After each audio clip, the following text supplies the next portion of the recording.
La batalla de Teutoburgo y el Imperio Romano. El Imperio Romano, una fuerza titánica que había sometido a reinos, cruzado mares y levantado ciudades en los confines del mundo conocido. Sus legiones eran sinónimo de orden, disciplina y muerte para quienes osaban desafiarlas. Pero en el año 9 después de Cristo, en las entrañas de un bosque brumoso y maldito llamado Teutoburgo, esa máquina de guerra perfecta se despedazó. 3 legiones, más de 20.000 almas, fueron aniquiladas en una emboscada tan meticulosa que los propios dioses romanos parecieron abandonarlos. El emperador Augusto, al recibir la noticia, se golpeaba el pecho y repetía como un mantra el nombre del hombre que había llevado a sus soldados a la perdición. Varo, Varo. Cómo un imperio que había dominado el Mediterráneo cayó en una trampa ideada por un antiguo aliado. ¿Qué secretos ocultaba ese bosque que convirtió a los invencibles legionarios en presas aterrorizadas? Esta es la historia de la batalla que frenó en seco la expansión de Roma, un relato de traición, sangre y el nacimiento de una leyenda que aún resuena en los bosques de Europa. A principios del siglo I después de Cristo, el Imperio Romano estaba en la cúspide de su poder. Augusto, el primer emperador, había transformado una república en crisis en un coloso que abarcaba 3 continentes, pero había una región que se resistía a la Pax Romana: Germania. Tierras de bosques infinitos, pantanos traicioneros y tribus feroces que no entendían de diplomacia. Para Roma, conquistar Germania no era solo una cuestión de gloria, sino de seguridad. Si aquellas tribus se unían, podrían amenazar las ricas provincias galas. Y así, en el año 7 después de Cristo, el senador Publio Quintilio Varo fue enviado como gobernador con una misión clara: romanizar Germania. Lo que no sabía es que su mayor aliado sería también su verdugo. Arminio, príncipe de los queruscos, tenía solo 11 años cuando fue entregado a Roma como rehén.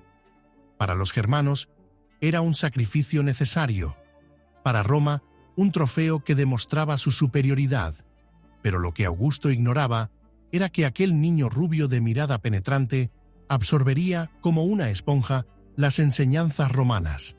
Aprendió latín, estudió tácticas militares y ascendió en la jerarquía hasta convertirse en eques, un caballero romano. Vestía toga, bebía vino y comandaba auxiliares germanos al servicio de Roma. Sin embargo, en las noches cuando el vino aflojaba las lenguas, los veteranos susurraban: «Nunca confíes en un bárbaro con ciudadanía». Y tenían razón. Arminio, el hombre que caminaba entre 2 mundos, había empezado a urdir una venganza décadas en gestación. Mientras Varo creía estar civilizando Germania con impuestos y leyes romanas, Arminio viajaba en secreto entre las tribus. Los queruscos, los marsos, los catos, pueblos que se habían masacrado entre sí durante generaciones. Pero Arminio, con la elocuencia de un senador y el corazón de un lobo, les ofreció una causa común: ¿prefieren ser esclavos de Roma o dueños de sus tierras? La respuesta fue un juramento sellado con sangre. Mientras tanto, Varo, confiado en su amigo germano, ignoraba las advertencias. Según el historiador Dion Casio, un noble llamado Segestes le advirtió: «Arminio te traicionará». Pero Varo, cegado por su arrogancia, despreció el aviso. El destino estaba escrito. En septiembre del año 9 después de Cristo, Varo recibió noticias de una revuelta al norte. Era la excusa perfecta para Arminio. «Marcha con tus legiones y aplástalos», le dijo. Varo, sin sospechar, movilizó a las legiones 17, 18 y 19 junto con auxiliares germanos, que en realidad eran espías. La columna se adentró en el bosque de Teutoburgo. 15 kilómetros de soldados, carromatos, esclavos y familias. El terreno era un infierno. lluvia torrencial convertía el suelo en barro. Los árboles apiñados impedían formar líneas de batalla, y los guías, germanos, los llevaban hacia trampas preparadas. Tácito describiría después: hasta los árboles parecían armados contra ellos. La tormenta estalló al amanecer. Los soldados romanos, cargando armaduras de 30 kilos, resbalaban en el lodo mientras intentaban proteger a los civiles. De repente, un cuerno resonó en la distancia, luego otro, y otro. Desde las colinas, miles de guerreros germanos emergieron como fantasmas. No llevaban armaduras, solo escudos de madera y frameas, lanzas mortíferas. Los romanos intentaron formarla testudo, pero los árboles lo impedían. Las flechas llovían, las rocas aplastaban cráneos, y los germanos atacaban en oleadas, desapareciendo tras cada embestida. Al caer la noche, los romanos habían perdido un tercio de sus fuerzas. Pero lo peor estaba por venir. Si hasta aquí sientes el peso de las armaduras empapadas y el grito de los guerreros germánicos, déjanos un like y suscríbete. Cada suscripción es como un escudo que nos permite seguir explorando las batallas que forjaron el mundo. Ahora, volvamos al infierno de Teutoburgo. Los romanos supervivientes levantaron un campamento improvisado. Entre los heridos se escuchaban lamentos en latín y germano. Arminio, sabiendo que el miedo era su mejor arma, ordenó a sus hombres rodear el campamento y golpear escudos toda la noche. Los sonidos retumbaban como truenos, impidiendo dormir a los exhaustos legionarios.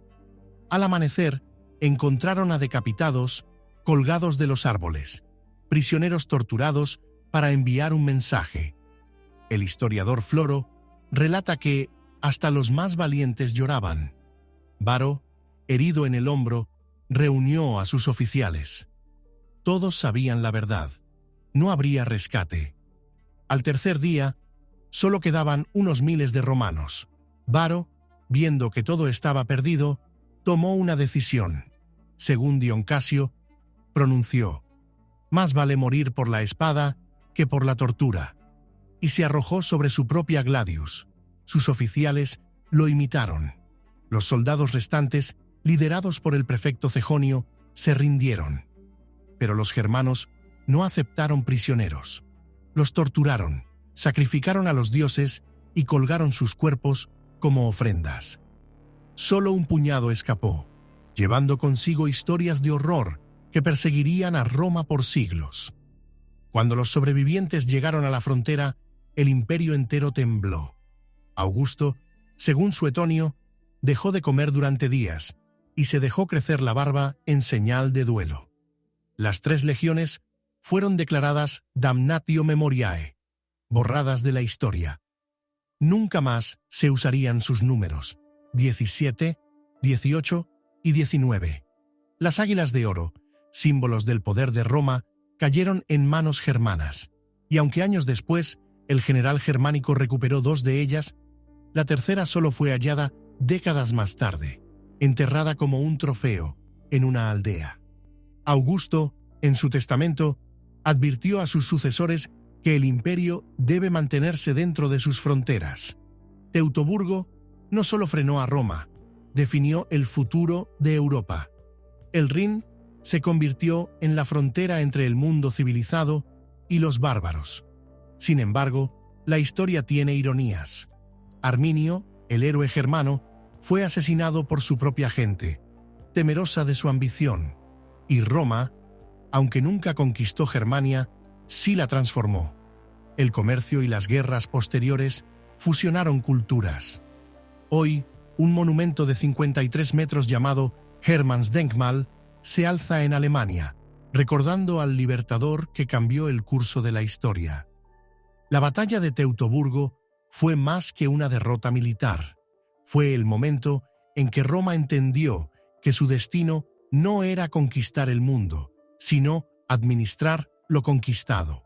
Para los germanos fue el nacimiento de un mito de resistencia, y para nosotros, un recordatorio de que la historia no la escriben solo los vencedores, sino aquellos dispuestos a luchar hasta la muerte por su libertad, incluso en la oscuridad de un bosque maldito.